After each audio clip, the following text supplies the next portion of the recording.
नमस्कार दोस्तों, स्वागत है आप सभी का मेरे चैनल कहानी सागर में। आज कहानी सागर से लेकर आई हूँ कहानी पूस की रात, जिसके लेखक हैं मुंशी प्रेमचंद्र। ये कहानी आपको अच्छी लगे तो वीडियो को लाइक और शेयर अवश्य करें, साथ ही हमारे चैनल को सब्सक्राइब जरूर करें। तो चलिए इस छोटी सी कहानी की शुरुआत करते हैं। हल्कू ने आकर स्त्री से कहा, सहना आया है, लाओ जो रुपए रखे हैं उसे दे दूँ, किसी तरह गला तो छूटे। मुन्नी झाड़ू लगा रही थी, पीछे फिरकर बोली, 3 ही रुपए हैं, दे दोगे तो कंबल कहाँ से आवेगा? मांग पूस की रात हार में कैसे कटेगी? उससे कह दो फसल पर देंगे, अभी नहीं। हल्कू एक क्षण अनिश्चित दशा में खड़ा रहा। पूस सिर पर आ गया। कंबल के बिना हार में रात को वो किसी तरह सो नहीं सकता, मगर सहना मानेगा, गुड़कियाँ जमावेगा, गालियाँ देगा, भला से जाड़ों में मरेंगे, भला तो सिर से टल जाएगी। यह सोचता हुआ वह अपना भारी भरकम ढील लिए हुए स्त्री के समीप आ गया और खुशामद करके बोला, दे दे, गला तो छूटे, कंबल के लिए कोई दूसरा उपाय सोचूंगा। मुन्नी उसके पास से दूर हट गई और आंखें तेरती हुई बोली, कर चुके दूसरा उपाय, जरा सुनूं तो, कौन सा उपाय करोगे? कोई खैरात दे देगा कंबल, न जान कितनी बाकी है जो किसी तरह चुकने ही नहीं आती। मैं कहती हूँ तुम क्यों नहीं खेती छोड़ देते, मर मर के काम करो, उपज हो तो बाकी दे दो, चलो छुट्टी हुई। बाकी चुकाने के लिए ही तो हमारा जन्म हुआ है, पेट के लिए मजूरी करो, ऐसी खेती से बाज आए। मैं रुपए न दूंगी, न दूंगी, न दूंगी। हल्कू उदास होकर बोला, तो क्या गाली खाऊं? मुन्नी ने तड़प कर कहा, गाली क्यों देगा, उसका राज है क्या? मगर यह कहने के साथ ही उसकी तनी हुई भौहें ढीली पड़ गईं। हल्कू के उस वाक्य में जो कठोर सत्य था, वह मानो एक भीषण जंतु की भांति उसे घूर रहा था। उसने जाकर आले पर से रुपए निकाले और लाकर हल्कू के हाथ पर रख दिए। फिर बोली, तुम छोड़ दो अब से खेती, मजदूरी में सुख से एक रोटी तो खाने को मिलेगी, किसी की धौंस तो न रहेगी। अच्छी खेती है, मजदूरी करके लाओ, वह भी उसी में झोंक दो, उस पर से धौंस। हल्कू ने रुपए लिए और इस तरह बाहर चला मानो अपना हृदय निकाल कर देने जा रहा हो। उसने मजूरी से एक एक पैसा काट काट कर 3 रुपए कंबल के लिए जमा किए थे। वह आज निकले जा रहे थे। एक एक पग के साथ उसका मस्तक पानी दीनता के भार से दबा जा रहा था। पूस की अंधेरी रात, आकाश पर तारे भी ठिठुरते हुए मालूम होते हैं। हल्कू अपने खेत के किनारे ऊख के पत्तों की एक छतरी के नीचे बांस के खटोले पर अपनी पुरानी गाड़ी की चादर ओढ़े पड़ा कांप रहा था। खाट के नीचे उसका संगी कुत्ता जबरा पेट में मुंह डाले सर्दी में कूं कूं कर रहा था। 2 में से एक को भी नींद नहीं आ रही थी। हल्कू ने घुटनियों को गर्दन में चिपकाते हुए कहा, क्यों जबरा, जाड़ा लगता है? कहता तो था घर में पुआल पर लेटा रहे, तो यहाँ क्या लेने आए थे? अब खाओ ठंड, मैं क्या करूँ, जानते थे मैं यहाँ हलवा पूरी खाने आ रहा हूँ, दौड़े दौड़े आगे चले आए हो, अब रो नानी के नाम को। जबरा ने पड़े पड़े दुम हिलाई और अपनी कुकू को दीर्घ बनाता हुआ कहा, कल से मत आना मेरे साथ, नहीं तो ठंडे हो जाओगे। ये राड़ पछुआ न जाने कहाँ से बर्फ लिए आ रही है। उठूं फिर एक चिलम भरूं, किसी तरह रात तो कटे। 8 चिलम तो पी चुका हूँ। यह खेती का मज़ा है। और एक भगवान ऐसे पड़े हैं जिनके पास जाड़ा आए तो गर्मी से घबरा कर भागे। मोटे मोटे गद्दे, लिहाफ, कंबल, मजाल है जाड़े का गुजर हो जाए। तकदीर की खूबी, मजूरी हम करें, मज़ा दूसरे लूटें। हल्कू उठा, गड्ढे में से जरा सी आग निकालकर चिलम भरी। जबरा भी उठ बैठा। हल्कू ने चिलम पीते हुए कहा, पिएगा चिलम?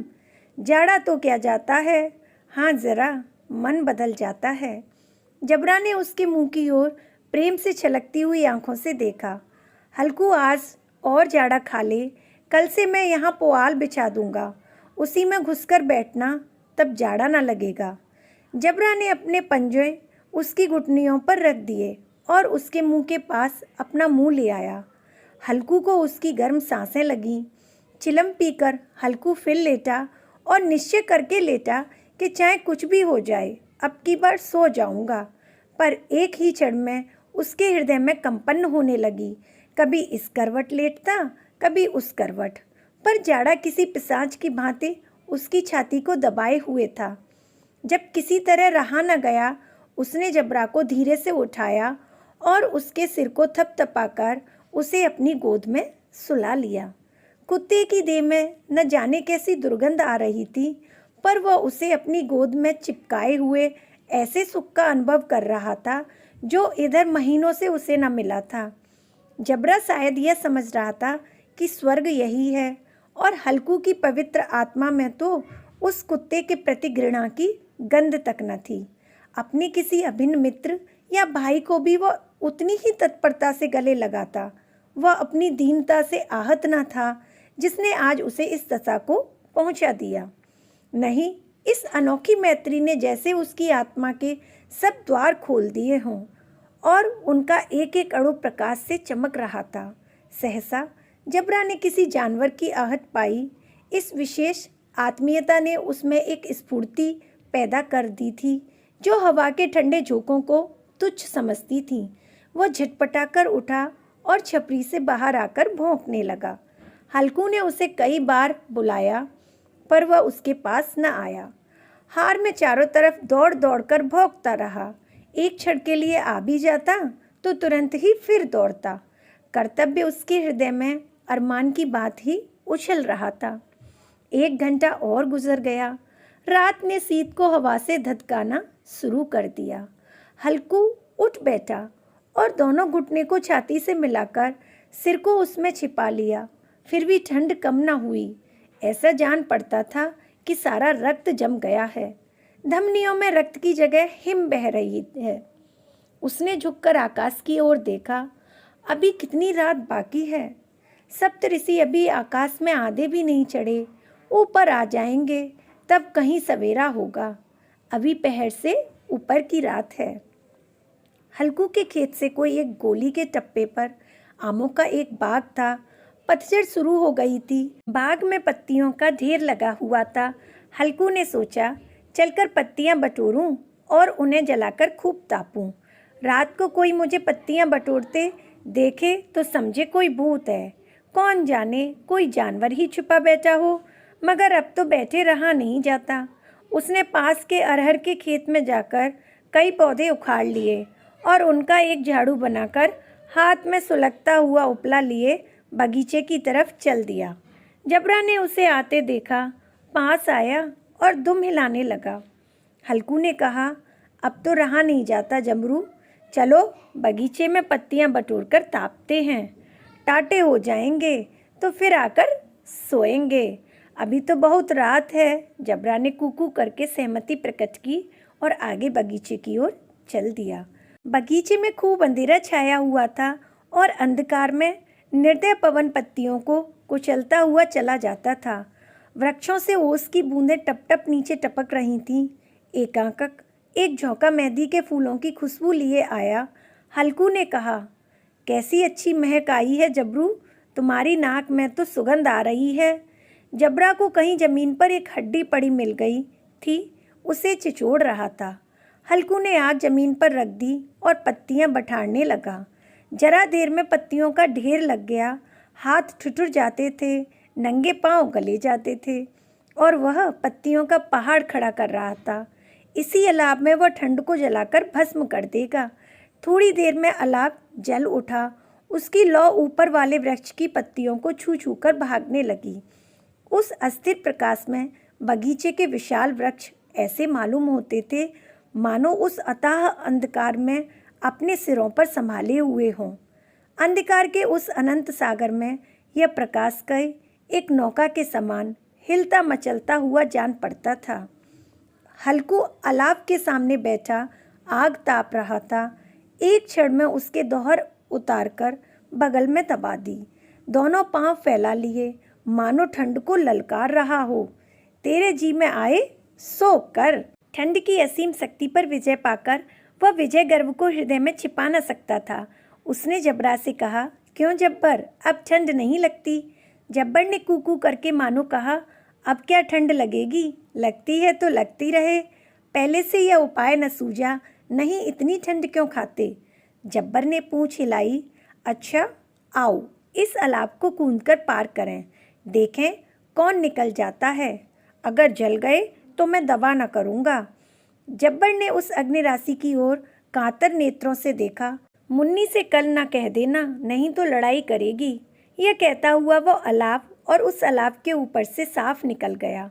पैरों में जरा लपट लगी, पर वह कोई बात न थी। जबरा आग के गिर्द घूमकर उसके पास आ खड़ा हुआ। हल्कू ने कहा, चलो चलो, ऐसा ही सही, ऊपर से कूद कर आओ। वह फिर कूदा और अलाव के उस पार आ गया। पत्तियां जल चुकी थीं। बगीचे में फिर अंधेरा छा गया।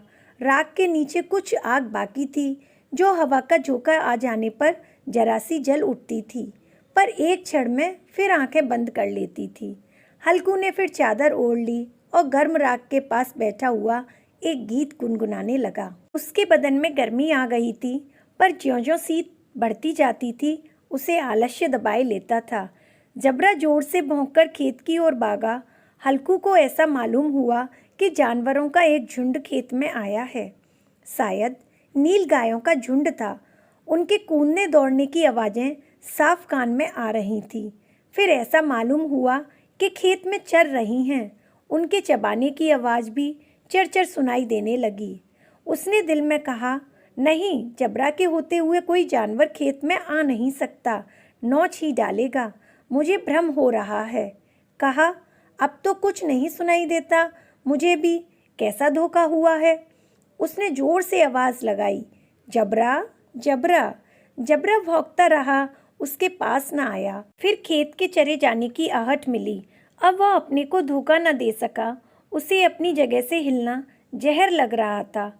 कैसा दधाया हुआ बैठा था। इस जाड़े पाले में खेत में जाना, जानवरों के पीछे दौड़ना असहा जान पड़ता है। वह अपनी जगह से ना हिला। उसने जोर से आवाज़ लगाई, हेलो हेलो हेलो। जबरा फिर भौंक उठा। जानवर खेत चर रहे थे, फसल तैयार है। कैसी अच्छी खेती थी, पर ये दुष्ट जानवर उसका सर्वनाश किए डालते हैं। हल्कू पक्का इरादा करके उठा और 2-3 कदम चला, पर एकाएक हवा का ऐसा झोंका आया कि ठंड चुभने लगी। बिच्छू के डंका सा झोंका लगा। फिर वह बुझते हुए अलाव के पास आकर बैठ गया और राख को कुरेदकर अपनी ठंडी देह को गरमाने लगा। जबरा अपना गला फाड़ डालता था। नील गायें खेत का सफाया किए डालती थीं और हल्कू गरम राख के पास शांत बैठा हुआ था। रस्सियों की भांति उसे चारों तरफ से ठंड ने जकड़ रखा था। उसी राख के पास गर्म जमीन पर वहीं चादर ओढ़कर सो गया। सवेरे जब उसकी नींद खुली तब चारों तरफ धूप फैली हुई थी और मुन्नी कह रही थी, क्या आज सोते ही रहोगे? तुम यहाँ आकर रम गए और उधर सारा खेत चौपट हो गया। हल्कू ने उठकर कहा, क्या तू खेत से होकर आई है? मुन्नी बोली, हाँ, सारे खेत का सत्यानाश हो गया। भला ऐसे भी कोई सोता है? तुम्हारे यहाँ मड़ैया डालने से क्या हुआ? हल्कू ने बहाना किया, मैं मरते मरते बचा। तुझे अपने खेत की पड़ी है। पेट में ऐसा दर्द हुआ कि मैं ही जानता हूँ। दोनों फिर खेत के डांट पर आए। देखा सारा खेत रौंदा पड़ा हुआ है और जबरा मड़ैया के नीचे चित लेटा हुआ है, मानो प्राण ही न हो। दोनों खेत की दशा देख रहे थे। मुन्नी के मुख पर उदासी छाई हुई थी, पर हल्कू प्रसन्न था। मुन्नी ने चिंतित होकर कहा, अब मजूरी करके माल गुजारी भरनी पड़ेगी। हल्कू ने प्रसन्न मुख से कहा, रात को ठंड में यहाँ सोना तो नहीं पड़ेगा।